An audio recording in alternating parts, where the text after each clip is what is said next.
তো hello guys, তোমরা সব কেমন আছো? আশা করি সবাই ভালো আছে। তো গাইজ আজকে বিয়ে বাড়ি থেকে কালকে বাড়ি এসে কাজ করছি, আর কারেন্ট চলে গেলে আবার এসে কি জ্বালা এস না চলে গেছে। আর এখানে রয়েছে আলমগীর, মিরাজ, সুলতান আর সুরাজ।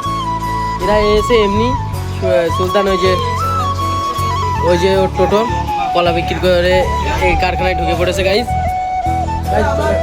কাজ করা যাক। কেটিএমটা বিক্রি হবে গাইজ। তো গাইজ আমরা এই একটু কাজ করে একটু হালকা ব্রেক নিয়ে বাড়িতে গাটা ধুয়ে আবার কারখানায় চলে আসলাম। তো গাইজ আমি কি বলবো, আমার একটা বই বানানোর সত্যি বিতাল আশা, কিন্তু আমি লোক পাচ্ছি না ওর ভাই। এদের সব আমি বলতেছি, এদেরকে আমি বলছি, এরা মজাক করছে, মানে পাউন করছে যে আমি কি করবো, আমি পারবো? মানুষ চালি কি না পারে, তোমরা আমাকে বলো, মানুষ চালি কি না পারে? সব কিছুই পারে মানুষ, কিন্তু কেউ চায় না। ওরা এরম ভাবেই এইরম সেলাই কাজ করেই জীবনযাপন করতে চাই, কিন্তু আমার দ্বারাই তো হচ্ছে না।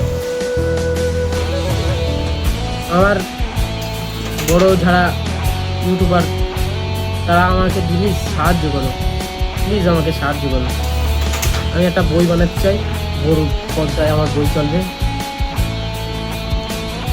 আমার আর্থিক সমস্যা, অনেক দিক থেকেই সমস্যা আছে, আমি পাচ্ছি না। কিন্তু একটা মানুষ চালি কি পারে না?